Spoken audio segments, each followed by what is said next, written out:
Welcome to our channel. Before we get started, please consider liking and subscribing so we can bring more stories like this to you. A shower of hope. Sarah hummed a tuneless melody, balancing a paper chain precariously on her head as she surveyed her living room. Tiny, yes, but today, it was a canvas for hope. She'd spent the last week transforming the space with dollar store streamers and hand-cut paper butterflies, each fluttery creature, painstakingly crafted from recycled magazines, felt like a whispered promise to her unborn child. A knock on the door startled her, sending the paper chain tumbling to the floor. "Coming," she called. Smoothing down her already smooth floral dress, her mother, Elena, stood on the threshold, her face a mixture of pride and worry. Emilia," she said, stepping inside and enveloping Sarah in a warm hug. "Look at you, so beautiful, almost ready for your fiesta." Sarah blushed, self-consciousness warring with excitement. "Almost, just need to finish hanging these." She gestured to a box overflowing with tissue paper pom-poms. Elena's eyes softened as she took in the decorations. "You have a gift, Sarah, everything looks happy." She paused, her gaze drifting towards the window, where the manicured lawns of their HOA community stretched out like an emerald carpet. "Too bad we couldn't use the clubhouse." Sarah sighed. The clubhouse, with its sterile decor and rigid rules, felt as far removed from the warmth of her apartment as the moon. She'd requested it weeks ago, only to be denied on a technicality, something about insufficient notice, and a potential disruption to residents. It was Karen, of course, the HOA president, whose pursed lips and disapproving gaze seemed to follow Sarah everywhere. "It's okay, Ma," Sarah said, forcing a smile. "This is better, more cuss." Elena clucked, unconvinced. "Come, let's find you the perfect outfit. We need something that says strong woman, not teenager." She disappeared into Sarah's bedroom, emerging moments later with two dresses draped over her arm. One was a simple, knee-length sundress with a delicate floral print, the other, a more sophisticated wrap dress in a vibrant shade of turquoise. Sarah bit her lip. The turquoise one is beautiful, but it was expensive, a gift from her aunt, and she'd been saving it for a special occasion. Today felt special, but "No buts," Elena said firmly, holding up the turquoise dress. "You deserve to feel beautiful today, and that color, it brings out the fire in your eyes." As Elena zipped up the dress, Sarah caught her reflection in the mirror. The color did suit her, highlighting her dark hair and giving her skin a healthy glow. For the first time in weeks, she felt a flicker of confidence. Another knock echoed through the apartment, followed by a cheerful voice. "Sarah, I'm here and I brought reinforcements." Chloe Davis, Sarah's best friend and a social media whirlwind, breezed into the apartment, her arms laden with bags and a camera crew trailing behind her. Her presence immediately filled the small space with energy.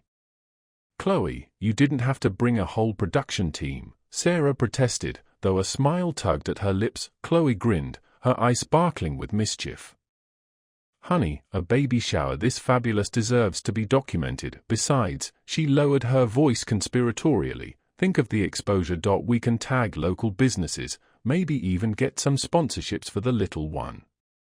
Sarah rolled her eyes, but she couldn't help but be grateful for Chloe's unwavering support. Chloe was the kind of friend who saw the best in everyone, even when they couldn't see it themselves. She was also fiercely protective of Sarah, especially now.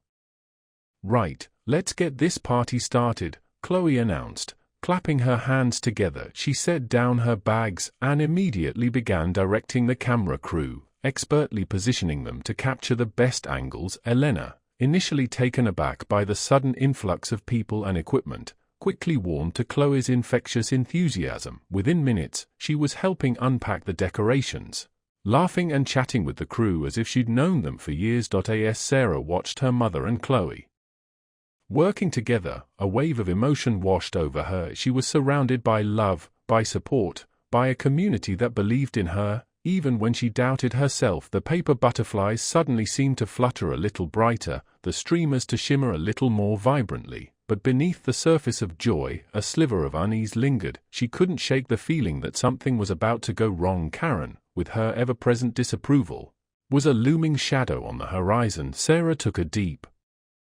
breath, pushing the worry aside. Today was about celebrating new life, about embracing hope. She wouldn't let anyone, not even Karen, steal her joy. Not today. The watchdog of Willow Creek. Brenda Kensington peered through her bifocals, the lenses magnifying the activity across the meticulously kept courtyard. Sarah Miller's patio, normally a study in minimalist neglect with its desolate fern and solitary plastic chair, had blossomed into a riot of celebratory color. Ribbons of pastel pink and azure danced in the afternoon air. Upon a linen-covered folding table sat what could only be a sugary squadron of cupcakes. Brenda's lips compressed into a thin line. Cupcakes hinted at company.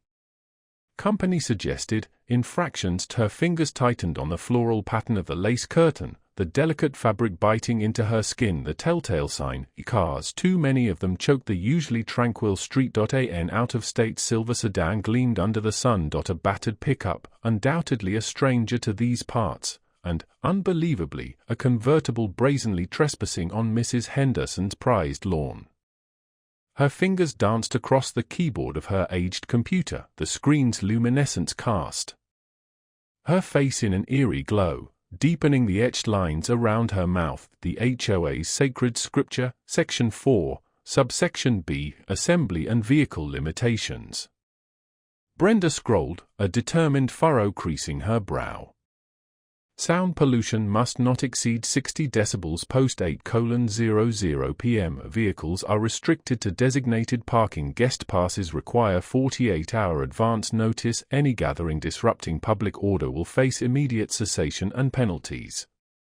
Disrupting public order, the words echoed within Brenda's mind. It transcended noise and parking. It was about principle, preserving the sanctity of Willow Creek, a haven she vigilantly defended from the encroaching chaos beyond. The squeal of her chair punctuated the apartment's silence as she pushed back from her desk. She recalled Mrs. Davison, 3 doors down, and her tragic attempt to introduce an unapproved rose.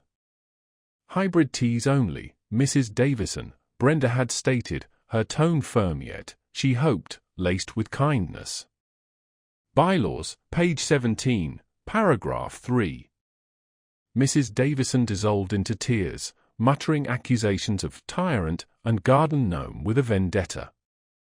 Brenda simply presented her with the updated regulations and retreated, her conscience unburdened. Rules remained rules. This situation with Sarah Miller, however, possessed a different flavor. A certain audacity radiated from the decorations, a blatant disregard for established norms. Brenda observed as a chorus line of laughing women paraded a miniature Everest of gaily wrapped gifts. What occasion was Sarah Miller observing? Brenda's gaze sharpened. She hadn't witnessed any male callers. Recently, Sarah maintained a solitary existence, which suited Brenda just fine. The girl was young, barely beyond adolescence, and kept peculiar hours. Still, Brenda felt a premonition, a faint unease prickling the back of her neck. She reached for her phone, her finger hovering over the speed dial for Officer Henderson, the community liaison. Not yet. Intel was required. Verifiable evidence. Brenda returned to her post at the window, her eyes glued to the unfolding drama across the lawn. Sunlight transformed the balloons into shimmering spheres of outright defiance. Sarah emerged, her cheeks flushed with color, her lips curved in a luminous smile. Brenda felt an unexpected twinge, a fleeting, alien emotion that she hastily suppressed. No sentiment had no place in enforcing the law. She watched Sarah embrace a conspicuously pregnant woman. Bingo. The pieces clicked into place with satisfying precision. A baby shower. A flagrant violation of the assembly limitations clause. Brenda's resolve strengthened. This wasn't confined to parking or decibel levels. This was a matter of upholding Willow Creek's values, protecting the community from whatever potential upheaval this unscheduled celebration might unleash. Her finger now firmly pressed Officer Henderson's number. The Sentinel of Willow Creek was activated, and wouldn't be satisfied until the established order was restored. A clash of expectations. The knock hammered against the door of Sarah's tiny apartment, a jarring sound that thumped against her ribs. Flour dusted her fingers as she smoothed them over her apron, a prickle of anxiety tickling her throat. Brenda Kensington.it had to be her. Chloe wasn't due yet, and she received so few visitors. Sarah braced herself and pulled the door open. Brenda stood rigid, arms crossed, her face a carefully sculpted mask of disapproval. Her platinum blonde hair shimmered under the porch light's glare, and her pristine linen dress exuded an almost clinical perfection. "Sarah," Brenda began, her voice a tightrope stretched thin, "we need to discuss this gathering." Sarah's spirits plummeted at the baby shower. "Is something amiss?" Brenda's gaze swept past Sarah, dissecting the small living room. Pastel streamers, hung by Chloe and Sarah the night before, drooped slightly. A teetering mountain of unopened gifts threatened to consume the small table. "Amiss? Let's just say the HOA has been inundated with complaints." "Complaints?" Sarah echoed, bewildered. "It's only a few close friends, family." "A few?" I witnessed a veritable blizzard of invitations stuffed into various mailboxes, Brenda retorted, her tone sharpening. "And the decorations, frankly, they're an eyesore. This community prides itself on decorum, not gaudy displays." A quiet cough escaped from behind Sarah. "Chloe." She must have slipped in unnoticed. Her presence was a silent reassurance, a subtle source of strength radiating outwards. "I'm confused," Sarah managed, her voice wavering. "What precisely is the problem?" Brenda's lips compressed into a bloodless line. "The problem, Sarah, is the apparent operation of a commercial enterprise from your residence. A throng of people, excessive decibel levels, potential parking infractions. It all suggests a flagrant violation of community guidelines." A wave of anger surged through Sarah, scalding and swift. "A commercial enterprise? It's a baby shower for my unborn child. I'm not trying to run a business." "And the shower itself," Brenda pressed on, dismissing Sarah's outburst, "the extravagant expenditure of water. Are you oblivious to the drought crisis? This community operates under stringent conservation protocols. Elucidate the shower." Sarah's fists clenched, her nails biting into her skin. "It was an accident. It was only ever meant to be a small thing, and I was happy to share it." Brenda waved a dismissive hand. "Accidents bear consequences, Sarah. This community functions on rules, and those rules have to be obeyed." She paused, a predatory glint in her eyes. "The gaudy decorations, the multitude of guests, the shower.it all smacks of blatant disregard for the community's welfare, and frankly, it's unsettling." Chloe, silent until now, advanced, her gaze blazing. A smartphone nestled in her hand, aimed discreetly at Brenda. A tiny red light winked on the screen. "Are you cognizant of the fact that this is being recorded?" Chloe queried, her tone cool but resolute. Brenda flinched, a ripple of disquiet flashing across her face. "Recorded? What do you imagine you're doing?" "Preserving the truth," Chloe responded, her gaze unwavering. She turned to Sarah, offering a small, bolstering smile. "Don't fret, Sarah. We can tackle this." Sarah inhaled unsteadily, a swell of gratitude washing over her. The anger remained but was now tempered with resolve. She could handle this. She wouldn't allow Brenda Kensington to mar this day. "We're not doing anything wrong," Sarah affirmed. Brenda ignored Chloe, pinning Sarah with an icy stare. "I shall be reporting this to the HOA board. I advise you to prepare yourself for the ramifications." With those words, she pivoted and marched away, her perfectly sculpted hair bouncing in defiance with each step. As Brenda vanished from sight, Chloe lowered her phone. "Well, that was a roaring success," Chloe noted, dripping with sarcasm. Sarah sagged against the doorframe, her legs suddenly unsteady. "I can't believe this is even happening." Chloe squeezed Sarah's arm. "Hey, don't let her get to you. We'll sort it out. And besides," she added with a wicked grin, "the stream is already exploding. People are less than impressed with Brenda's demeanor." She displayed her phone, revealing a torrent of comments flooding the screen. A tidal wave of support, indignation, and outrage poured across the screen. "Looks like Brenda Kensington has just become the internet's public enemy #1. Sarah mustered a watery smile. Maybe, just maybe, this wouldn't be a total train wreck. The battle of wills had commenced, but the war was far from decided. The live stream goes live. A cascade of pastel frocks and timid smiles marked the arrival of the first well-wishers. Sarah, perched anxiously near the entrance, felt a surge of warmth battling the residual iciness left by Brenda's earlier visit. Chloe, the ever-present ringmaster, ushered them toward the makeshift gift repository, a floral-clad card table doing its best to look festive. "Greetings, everyone," Chloe announced, her voice amplified by the lapel microphone. Kevin and Maya, her young camera crew, danced around the newcomers, documenting the scene for the steadily growing online audience. "Let's give a big hello to the chat. Welcome to Sarah's Miracle in Progress." Gifts accumulated, plush throws, miniature booties, a mobile featuring fanciful felt creatures. Each present felt like a small act of defiance against Brenda's earlier pronouncements, a tangible symbol of goodwill. Sarah's initial nervousness dissolved with each sincere greeting, replaced by a radiant smile. Then, Brenda intervened. "Excuse me," her voice sliced through the buoyant atmosphere like a frozen gust. She stood on the pavement, arms crossed, her gaze laser-focused on Mrs. Henderson, struggling to maneuver her bick into a parking spot. "Are you aware you're obstructing Mrs. Abernathy's driveway? That's a clear fire lane violation." Mrs. Henderson, flustered, stammered, "Oh, goodness, I didn't realize. I'll move it right away." Chloe, never missing a beat, zeroed in on Brenda with the camera lens. "And here we have our neighborhood safety advocate, ensuring peak orderliness and zero parking offenses," she proclaimed to the viewers. "Everybody, give a rousing welcome to Brenda." Brenda shot a venomous glare at the camera. "This isn't humorous, Chloe. This is a residential area, and the decibel levels are exceeding acceptable limits. I've already had 3 complaints registered." "3 complaints?" Chloe echoed, feigning disbelief.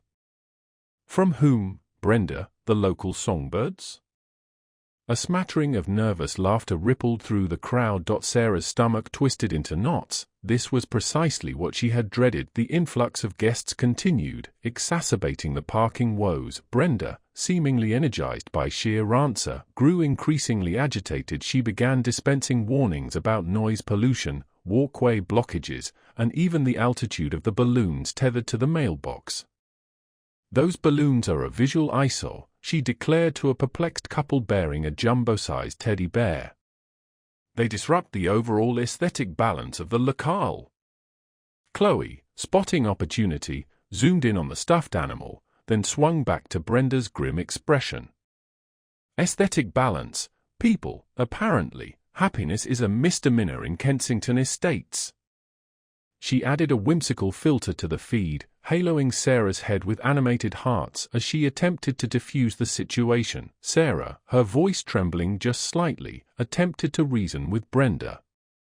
"Please, Mrs. Kensington, it's only a baby shower. It'll be over in a couple of hours. We're trying to be as considerate as possible." Brenda's scoff dripped with disdain. "Considerate? You're generating a public nuisance. I've alerted the authorities already. They should be on their way." The blood drained from Sarah's face. "Law enforcement, for a celebratory gathering." Chloe, detecting Sarah's dismay, stepped forward. "Law enforcement? Brenda, you're calling the police on a pregnant young woman celebrating her baby's impending arrival. That's a new rock bottom, even for you."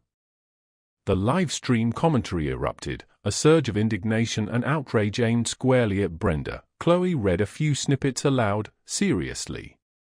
"This woman is off her rocker. Justice for Sarah. Someone get this lady a dose of tranquility." Brenda, seemingly impervious to the online firestorm, doubled down on her diatribe. "This isn't solely about Sarah," she maintained, jabbing a finger for emphasis. "This is about upholding community expectations. This is about preserving order. This is about..."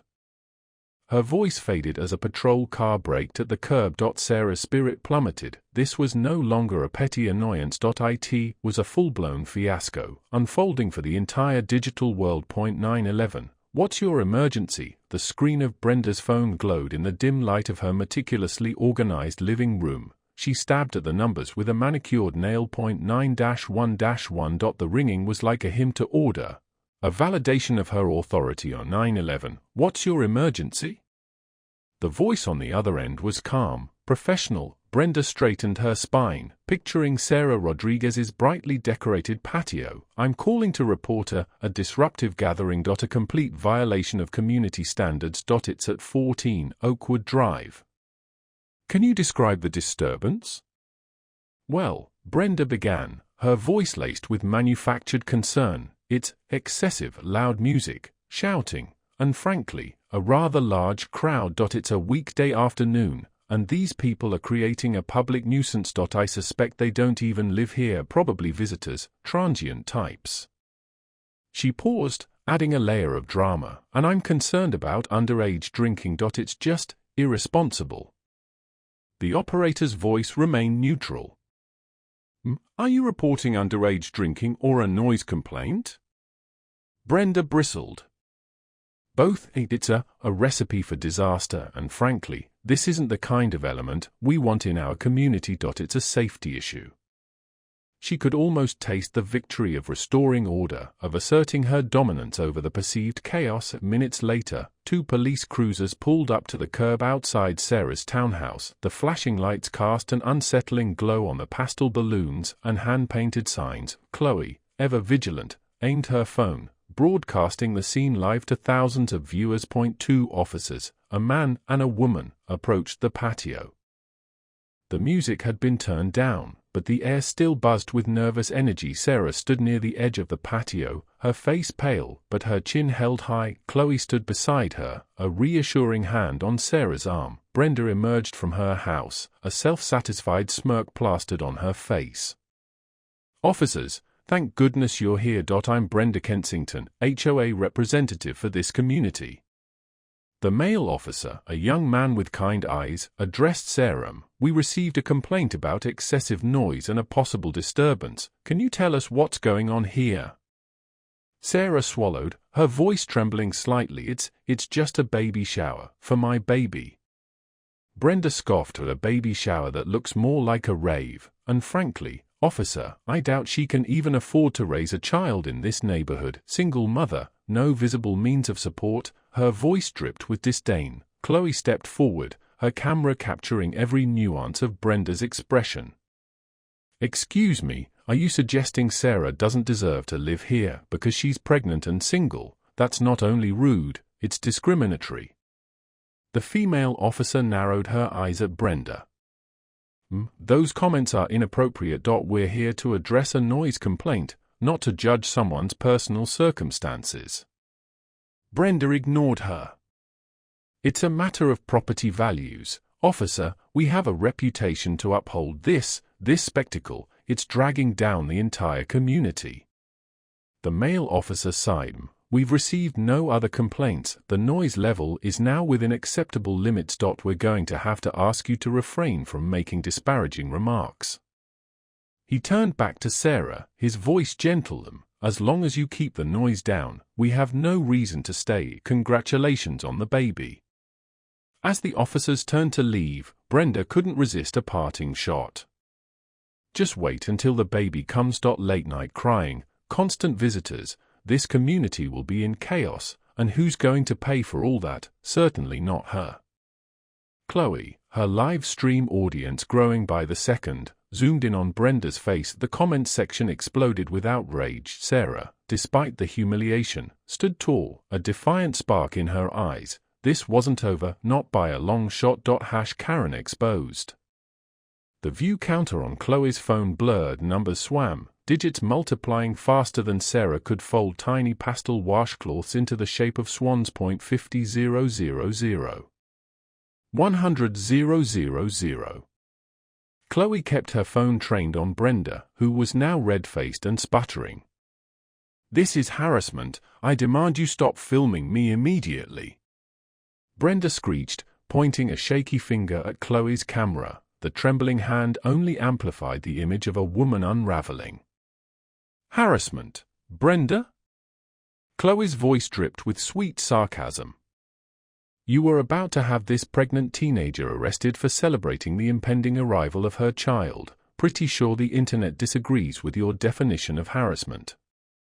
Sarah, hovering near the buffet table laden with cupcakes and fruit skewers, felt a bizarre mix of mortification and vindication. The comments scrolling across Chloe's phone screen were a blur of outrage and support. #support Sarah, #Brenda is cancelled, #Karen exposed. They flew by so quickly Sarah could barely register them. A small sob escaped her lips. Chloe shot her a reassuring wink. Hey, don't you worry about a thing. The cavalry has arrived. The virtual cavalry, it seemed, was armed with pitchforks and torches. Brenda, oblivious to the tsunami gathering force online, puffed out her chest. I represent the Kensington Homeowners Association. I have a duty to uphold the standards of this community. These gatherings are a blight on property values. Suddenly, Chloe angled the camera towards the pristine, meticulously manicured lawn. Property values, you say? Funny, because I'm pretty sure a viral video of you threatening a pregnant woman is going to do wonders for Kensington's reputation. Who wants to move into a neighborhood run by Cruella de Vil? The live stream hit 1 million viewers. Within the hour, local news vans started arriving, their satellite dishes glinting in the afternoon sun. The Kensington community, usually a picture of suburban tranquility, became a chaotic media circus. Reporters shoved microphones in Brenda's face, demanding answers about her actions and the comments that had sent the internet into a frenzy. Brenda, caught completely off guard, stammered, I was just enforcing the rules. Her voice was a thin, reedy sound, a stark contrast to the booming pronouncement she'd made earlier. Sarah watched from the doorway, cradling a plate of untouched mini quiches. The sight of Brenda, usually so composed and self-assured, crumbling under the weight of public scrutiny was satisfying, but it also felt strangely hollow. This wasn't about revenge, it was about justice, about being able to celebrate her baby without fear or shame. The news reports spread like wildfire, migrating from local channels to national broadcasts. Headlines screamed, HOA president targets pregnant teen, social media erupts over baby shower brouhaha, Kensington Karen faces backlash.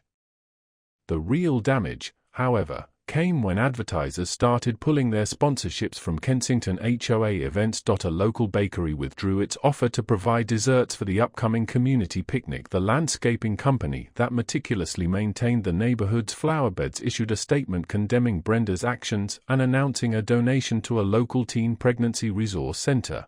Even Brenda's own neighbors, initially hesitant to speak out, began to distance themselves. Whispers followed her as she walked her perfectly groomed poodle down the street. Children pointed and giggled at the social isolation. Once a tool she wielded against those she deemed undesirable, became her own personal prison. Meanwhile, Sarah's life was transformed. Her donations poured in from all over the world. Offers of baby supplies, furniture, and even college fund contributions flooded her inbox. Strangers sent messages of encouragement and support, sharing their own stories of overcoming adversity. Chloe, ever the pragmatist, helped Sarah set up a legitimate online fundraising platform. We're turning lemons into lemonade, baby, lemonade for a whole damn orphanage, she declared, clapping Sarah on the back. The whirlwind of attention was overwhelming, but beneath the chaos, Sarah felt a sense of empowerment she'd never known before. She wasn't just a pregnant teenager struggling to make ends meet, she was a symbol. A beacon of hope for other young mothers facing similar challenges. Brenda Kensington, on the other hand, had become a pariah. Her carefully constructed world had crumbled around her, leaving her exposed and vulnerable. The internet had spoken, and the verdict was clear, #Karen exposed, consequences and condemnation. The memo arrived in Brenda's inbox with the subtlety of a brick through a window. Subject line, immediate meeting required. She straightened her power suit, a nervous tick pulling at the corner of her lip. The newsfeed on her phone had been a relentless barrage of her own face twisted in that awful expression, her words echoing back at her in a distorted, accusatory loop. the meeting was short, brutal. Mr. Henderson, a man Brenda had considered a mentor, his face tight with barely concealed disgust, laid out the terms. Your comments, Mrs. Kensington, are not in alignment with the values of this company. They are frankly abhorrent. Effective immediately. Your employment is terminated. Her carefully constructed world crumbled. She tried to argue, to explain, to plead, but the words caught in her throat, choked by the weight of her actions. The door closed behind her with a decisive click, leaving her standing in the sterile hallway, a pariah in her own professional life. Outside, the digital storm raged. The garden club, of which Brenda had been a prominent member for years, sent a terse email severing ties. The local historical society, where she volunteered, followed suit. Even her church, usually a bastion of unwavering support, remained conspicuously silent. Brenda felt the icy fingers of isolation creeping around her heart. Meanwhile, across town, Sarah Rodriguez was blinking in the blinding lights of Chloe's camera crew. Smile, Mama, Chloe chirped, adjusting the angle. We're going live in 5. Sarah, still slightly overwhelmed by the outpouring of support following the baby shower incident, managed a weak smile. What had started as a disastrous interruption had morphed into something extraordinary. The Support Sarah and Future Moms campaign had exploded online. Our advertisers, eager to distance themselves from Brenda's viral negativity, were throwing their weight behind it. A popular diaper brand pledged a year's supply of diapers to every teen mother in the county. A national grocery chain promised gift cards. Influencers were auctioning off personal items, celebrities were tweeting their support, and donations were flooding in from all corners of the globe. Chloe, ever the savvy promoter, was orchestrating a live stream event. Okay, Sarah, just tell your story, let people know what this means to you. She squeezed Sarah's hand reassuringly. Sarah took a deep breath. The microphone felt heavy in her hand. I never imagined anything like this. It's not just about the donations, although they are amazing. It's about knowing that people care, that I'm not alone, that my baby, her voice cracked with emotion, that my baby will have a chance. Back at her meticulously organized, now eerily silent home, Brenda watched the live stream on her laptop. The comments scrolled by in a dizzying blur of heart emojis and messages of encouragement. The sheer volume of support for Sarah was a painful indictment of her own actions. She saw Sarah's face, illuminated by the soft glow of the screen, her eyes filled with a quiet strength that Brenda had never possessed. It was a strength born not of privilege and societal approval, but of adversity and unwavering love. A pang of something she couldn't quite name, regret, envy, twisted in her chest. The final tally flashed on the screen, over $1 million raised. Brenda slammed her laptop shut. The darkness in the room felt absolute, suffocating. The consequences of her actions had become a heavy shroud, a constant reminder of the woman she had become, and the world she had alienated. A path to redemption. Brenda sat across from the HOA board, the mahogany table gleaming under the harsh fluorescent lights of the community center. Mr. Abernathy, a man whose face always seemed permanently etched with disapproval, cleared his throat. Ms. Kensington, the board has convened and reached a decision regarding the incident. He paused, as if the word itself tasted unpleasant. Given the gravity of the situation, and the, shall we say, negative publicity, we've determined that you must undergo sensitivity training. Furthermore, you will perform 100 hours of community service. Brenda's carefully applied lipstick felt suddenly too bright, too bold. Community service, where? Picking up trash along the highway? The thought of it, of being seen in an orange vest, was mortifying. Mrs. Davison, a woman who favored floral scarves and whispered judgments, interjected. The Haven, the teen crisis center just outside of town, they desperately need volunteers. The Haven, Brenda envisioned a dimly lit, chaotic space filled with screaming babies and sullen teenagers. It was the opposite of everything she held dear. Surely there's an alternative, she pleaded. I could donate, substantially. Mr. Abernathy's expression didn't soften. The board believes that direct engagement with the community is the most effective form of atonement. Atonement, the word hung in the air, heavy and accusatory. Brenda's nails dug into the faux leather of her handbag. 100 hours. The humiliation was unbearable. The haven was exactly as Brenda had feared, only worse. The air hung thick with the scent of stale formula and desperation. Fluorescent lights buzzed overhead, casting a sickly yellow glow on mismatched furniture and crayon-smeared walls. A cacophony of wails, giggles, and whispered conversations filled the small space. Her first task was sorting donations, mountains of used baby clothes, some stained and threadbare, others surprisingly new, were piled high on a folding table. As Brenda sifted through tiny onuses and miniature socks, she felt a pang of something unfamiliar. These weren't just clothes, they were remnants of lives, of tiny humans who depended entirely on the generosity of others. Later, she was asked to help in the nursery. A small, cramped room where 5 infants, all under a year old,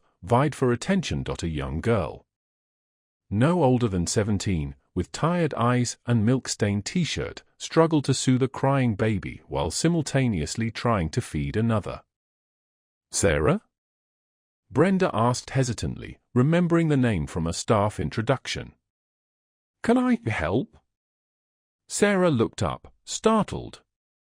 "Oh, sure. Could you maybe take Maria for a minute? She's been fussy all day." Brenda awkwardly took the baby. Maria was surprisingly heavy, her small body radiating a warmth that surprised Brenda. She instinctively began to rock the baby, humming a tuneless melody she vaguely remembered from her own long-ago motherhood. Maria continued to cry, her face red and contorted. Brenda felt a surge of panic. She didn't know what to do. She hadn't held a baby in decades. "Try bouncing her," Sarah suggested, her voice gentle. "Sometimes that helps." Brenda bounced Maria gently, and to her astonishment, the crying subsided. Maria's little hands gripped Brenda's fingers, her tiny face relaxing into a peaceful sleep. As Maria slept, Brenda found herself watching Sarah. The girl moved with a weary grace, her actions a blend of exhaustion and fierce love. She cleaned bottles, changed diapers, and offered words of comfort to the other young mothers, her voice filled with a surprising strength. Later that afternoon, Brenda sat at a table with Sarah and another young mother, folding laundry. The other girl, whose name was Keisha, confided in Sarah about a fight she'd had with her mother. Brenda listened, her ears burning with shame. She had judged these girls, dismissed them as irresponsible and careless. But now, listening to their struggles, their hopes, their fears, she saw them as something else entirely, young women doing their best in impossible circumstances. "It's hard," Sarah said quietly, her voice laced with vulnerability. "Being a mom, especially when you're still a kid yourself." Brenda nodded slowly, feeling a lump forming in her throat. "Yes," she whispered. "I imagine it is." As Brenda left the haven that evening, the setting sun casting long shadows across the parking lot, she felt a strange mix of exhaustion and something else. It wasn't happiness, not exactly, but it was closer to it than she had felt in a long time. The hum of the city felt far away, the whispers of her former friends even further. She knew she had a long way to go, but for the first time since her world had imploded, Brenda Kensington saw a glimmer of something beyond the shame and regret. A faint, fragile path, perhaps, but a path to redemption nonetheless. Finding her voice. Brenda Kensington mounted the temporary platform, the sun's glare a tangible weight. A nervous flutter, a persistent echo of the disastrous baby shower, coiled in her gut. The town square, usually vibrant, possessed an unsettling stillness. A smattering of onlookers stood as witnesses, their expressions a blend of curiosity and unease. Sarah Rodriguez was there, Chloe Davis poised nearby, adjusting her camera, prepared to document the event. Brenda inhaled deeply, the sweet scent of mown grass. Offering scant relief, she stammered, her voice catching. She steadied herself and began again, projecting her words this time. "I need to apologize. To Sarah, to her loved ones, to the entire community." The words felt blunt, insufficient, yet they were a beginning. She pressed on, her gaze fixed on the dusty ground. "My actions were indefensible. My judgment became warped by prejudice and insecurity. I was wrong, profoundly, devastatingly wrong. I know my words inflicted hurt, and for that, I am deeply sorry. Finally, she raised her head, her gaze meeting Sarah's. I cannot take back what I did, but I pledge to atone by doing better. By being better. The ensuing silence hung like a suspended cord. Then, a solitary clap pierced the air. It came from Mrs. Henderson, the town's bookseller. Others tentatively joined, the applause initially hesitant, then gathering strength and conviction. A fragile tendril of hope unfurled within Brenda. The following weeks became a blur of purposeful action, driven by newfound resolve. Brenda immersed herself in volunteering at the Teen Crisis Center. The work tested her, emotionally taxing yet profoundly fulfilling. She listened to the young women's experiences, offering what solace and advice she could. She gained insight into the systemic hurdles they faced, limited resources, pervasive stigma. One afternoon, while organizing a pile of donated infant clothes, inspiration struck. We need to accomplish more, she declared to Maria, the center's director. We have to generate awareness and, more importantly, raise funds. Thus, the Blooming Futures fundraising gala came to fruition. Leveraging her contacts and organizational prowess, Brenda secured a location, recruited sponsors, and curated a silent auction. She even persuaded a local band to perform. Chloe Davis volunteered to manage the marketing, producing a compelling video highlighting the center's mission. Sarah, after some hesitation, consented to share her personal narrative.